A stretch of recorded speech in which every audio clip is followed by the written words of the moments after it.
What's good, family? Welcome back. Today we got Casual Geographic Honey Badger versus Wolverine deciding the impossible fight. I ain't gonna lie to y'all, I'm almost hesitant to even click play, but this shit do got me curious. A Honey Badger and a Wolverine though? What the fuck?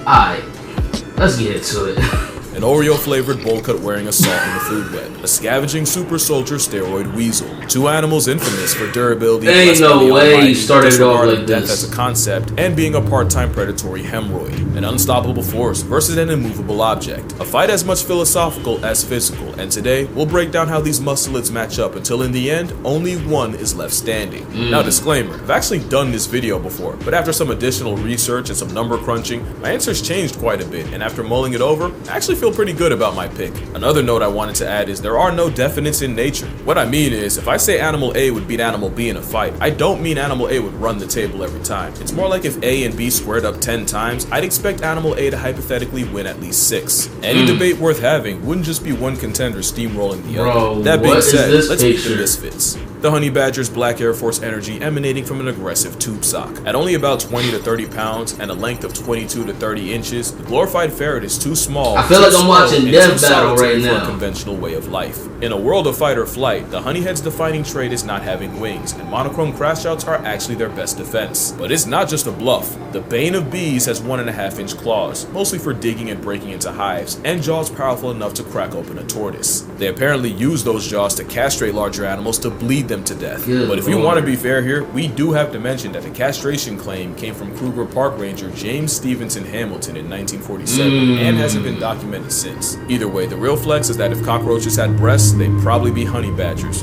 They're that hard to kill. They famously have thick 6mm skin that can tank quills, bites, bee stings, machetes, and most importantly, severe maulings from much larger predators. The rotel also has freakishly loose skin that makes it nearly impossible to pin down without it turning around and delivering punishment to the face. Additionally, they have a reversible anal pouch with a smell foul enough to gift angry bees the power of discernment, although I don't think it would affect a rampaging Wolverine. All in all, the honey badger punches way above its weight, and it needs to have a chance. The Wolverine is a travel-sized bear on bath salts and a different kind of cockroach, living on the very fringes of existence where most others could not. Wolverines weigh about 30 to 45 pounds and measure up at 28 to 42 inches, and they also have the honey badger problem of not having the bulk of a bear, the parkour prowess of a puma, or the power of friendship like wolves. They do have jaws strong enough to crush bone and chew through frozen flesh, and 4-inch semi-retractable claws, mostly for climbing, but also for running non-retractable fades. Like the honey badger, they have thick loose skin, but also a coat to insulate them from the elements. They're also the IRS for animals way above their weight classes. Yo, the IRS is crazy. In some rare cases, even bears from meals. And again, like the honey badger, they also weaponize their anal glands, enough to have the nickname skunk bear.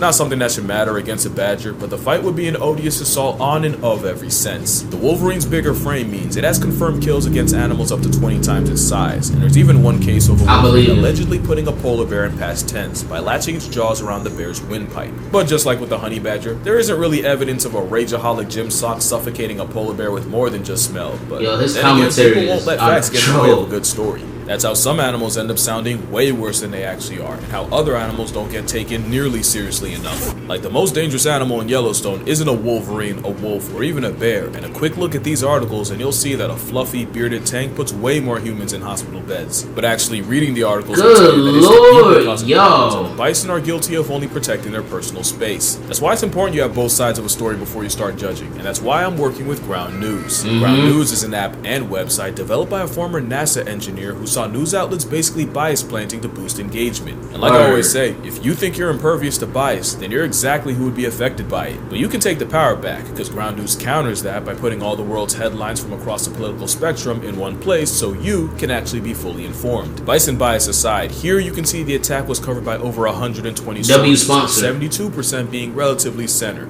and 21 and 6% left and right leaning respectively. basically a blind spot for the right. But both sides seem to agree if a mobile boulder turns you into a flapjack, you probably had it coming. What they don't agree on are what to make of the recent LA protests, and with Ground News, you can see that out of an overwhelming 750 plus sources, over 140 leaned left to the 100 plus rolling right. And with the comparison feature, you can see that the left criticized the escalation in Marine deployments and police involvement, while those leaning right are highlighting the volatility of the situation and the hopes that the deployments can quell it. With 85% of sources rated as highly factual, you can trust that what you're reading is accurate. Also, with the blind spot feature, you can read up on stories one side may have completely missed to really paint the full picture. If you're as chronically online as I am, that's dope, man, that he working with them. And if you use my link, I got you 40% off the same $5 a month Vantage plan. That's fire. Make sure you go to groundnews.com/casualgeo, click the link below, or scan the QR code on screen to subscribe to what the Nobel Peace Center called an excellent way to stay informed. But to see who would get unsubscribed from life first, it's imperative to see how they move in the world they live live. on pay-per-view. All the tools they have to work with isn't as important as how they use them in the first place. Starting with the sand-seasoned rage-baiting Rateb.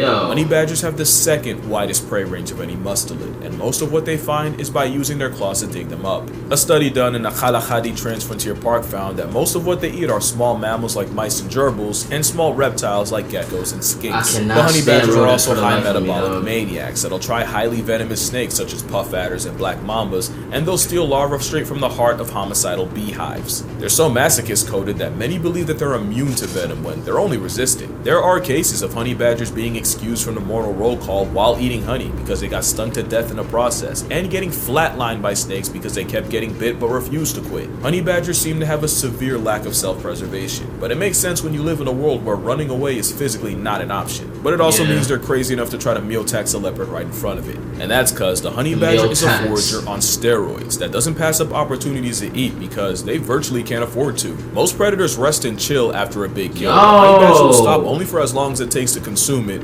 before running off to find another. This mentality also helps his furry fitted sheet not fold in the face of predators, and constantly fighting back even inches from death means even if it can be killed, it often ends up being more effort than it's worth. In a desolate landscape like the Kalahari, an overachieving weasel scrounges a living in the area code of some of the most impressive and oppressive forces of predatory nature. Wolverines are survivalists on steroids that live in some of the most unlivable places on Earth. While bears hibernate through the dead of winter, the skunk bear is still outside in avalanche country. Those claws work as crampons to let the whole weasel cling to the side of a cliff, and having large paws means they can run across the same deep snow other animals would sink in. Those jaws are specifically designed to tear through flesh that's frozen solid, and a wolvie will eat every part of a carcass, right down to the teeth. They even have a molar that's been rotated 90 degrees for the main purpose of cutting through ice-solid meats. Also, they are the second most disrespectful creature to inclines, with number one going to goats. Wolverines will use mountains like we use crosswalks. It's actually why they're so impossible to keep track of. A motivated Wolverine will easily trek through 40 miles of rough, virtually inaccessible terrain in a day, and in Glacier National, there was one case of a Wolverine scaling a 5,000-foot peak in an hour and a half. And that stubbornness applies to their diet, since Wolverines often have to scavenge under the noses of apex predators. But Wolverines can kill too, and in a study, 84% of the observed Wolverines' diets included reindeer, and 28% of those were actually wiped out by Wolverines. There might not be a worse predator to have than a Wolverine, and it's because of how they hunt. Wolverines are the pioneers of one-person persistence hunting, and in one study, a Wolverine chased a caribou for a total of just under 40 miles in a hunt exceeding 6 hours. The animal, with glutton for a Latin name, will tailgate a mark until they eventually gas out. So whether it's a determined garbage disposal or a flagrantly reckless felony ferret, beating either would be a war of attrition. But the question still remains, can he fight though? Commercial, but dog, these niggas vicious. These animals rely on intimidation and offensive defense, but how do they fare when that bluff gets called? With honey badgers, those claws probably wouldn't feel good across the face, but the real damage is in that bite. A honey badger's jaws are strong enough to pull the meat out of a carcass after other predators are done with it. They're actually built for conflict, because the badger's skull has a transverse mandibular condyle that locks into the jaw socket, creating a tight fit that secures the jaw and makes it incredibly difficult to dislodge or dislocate. That's how a honey badger maintains its dental grip on either prey or predators, no matter how hard they buck. The jaw strength is how honey badgers are documented murking goats and sheep. usually by tearing holes in their underside and disemboweling them. The honey badger will also use its nasty bite to factory reset snakes by immobilizing them with a bite to the back of the head. By essentially shanking ops with her teeth and using claws for leverage, the honey badger has scored some impressive wins against raptors like Marshall and tawny eagles, and even the African porcupine, the same one that's a lion's last resort. When honey badgers fight each other, injuries show that they go for the face, neck, and underbelly because they know that everything else is a waste of time. The honey badger is an absolute stonewall, but its size means it's realistically not killing prey bigger than a sheep, not like the Wolverine. The Wolverine is a walking vice grip capable of crippling prey. They have the same tight seal jaw mechanism that all mustelids do, and they use it by climbing on top of prey and eviscerating the neck and shoulder area.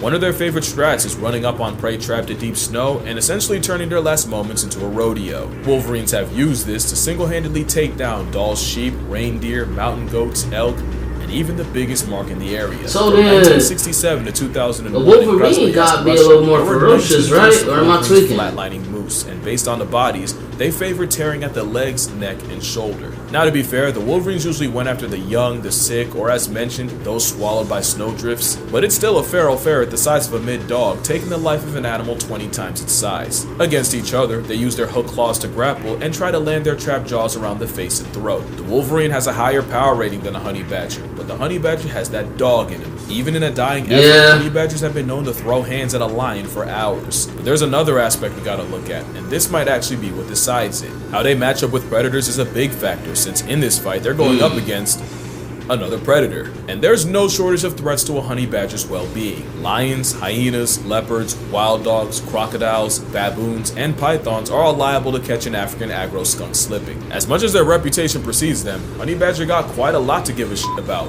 Even though they can live for nearly 30 years in captivity, in the wild most won't make it past 7. Honey badgers aren't the indestructible black and white badger berserkers the internet says they are. They're actually very vulnerable to predators. And it seems that the honey badger's two biggest threats are leopards and hyenas. As funny as it is, mature lions typically avoid them, since beefing with a malice-operated weasel when you hunt buffalo for a living is a genuine waste of time. But leopards and hyenas are more curious, and since a foot-tall badger can't outrun a hyena gang or sidestep a leopard, they literally have no other option than to fight to buy itself extra time on Earth. But ultimately, honey badgers have no shot at crippling any predator bigger than a jackal, and it becomes a losing matchup when a predator decides it does have time. It's just that the honey badger's crackhead determination means it can survive situations they have no business walking away from. Wolverines don't face the sheer volume, but they still have a familiar feline build, one of the greatest pack hunters of all time, and one of the largest land predators on Earth to deal with. Like the honey badger, the Wolverine's durability has been blown up as time's gone on. They're actually really vulnerable against wolves. They'll square up and fight the good fight, but they're as brave as they need to be until there's a treat. In a study on the mortality of Wolverines in Sweden, over 40% died to a predator, likely a wolf, or another reed. Of course, we're still talking about a freaking Wolverine, and you gotta take a gigaferret capable of offing elk, lynxes, and on the right day, a moose. Seriously, Wolverines are a legitimate risk to predators that can't afford to tank injuries, and this can lead to them getting bullied out of resources that may not have been worth it. Wolverines are one of the rarest mammals in America, and because they typically live in the inhospitable, we don't really know how these encounters typically go, but we know one thing for sure. Wolves, cougars, black bears, and brown bears select your fighter. Oh my gosh, bro. And no Wolverine has been recorded murking one of them, unless you believe the polar bear story. So now we have everything to decide who would win, but now we have to decide what winning is. Obviously, there's no question who wins in a fight to the death, but is it still a W if you can force a forfeit first? In nature, a fight to the death is rare because the injury sustained would likely life deprive both sides anyway. As much as the drama of a drawn out cinematic duel to the death would sell, getting one side to turn tail is just as valuable a win. So here, a win would mean either straight up destroying the other or successfully intimidating them. Now let's finally set the scene for the fight. It's the middle of an unbearably long dry season when a Wolverine and a honey badger run into each other at a fresh deer kill. Neither's eaten in days, and both may not eat for several more, and with these being two prime males, this fade might be fatal. Let's review what we got. The honey badger is arguably more durable, surviving maulings that would likely kill the Wolverine. Plus, a honey badger is liable to fight to the absolute death. But even in a fight going the distance, the biggest question remains: how does the honey badger basically beat a bigger version of itself?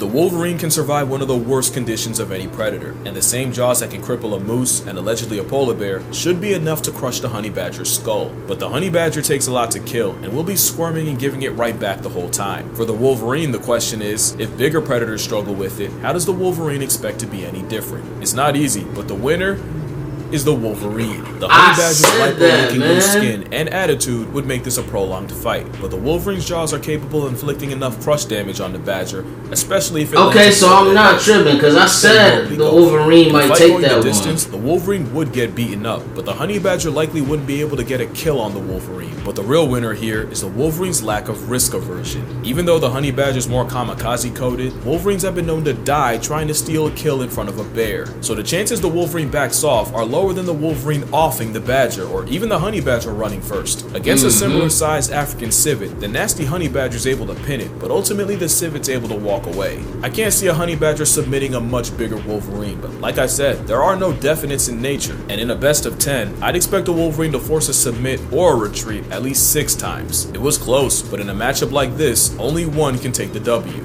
so it's only fitting that the Wolverine already has it. But that's gonna do it for this video. Drink water, hug your mother, touch grass, call your father. Let me know what other matchups you want to hear me talk about, and I'ma see y'all in the next one. Word. I said that though, man. I knew I wasn't tweaking. I said Wolverine would have a better chance. But, hey man, leave a like if you enjoyed this reaction. Comment below what you thought about this reaction. I'll see you next time.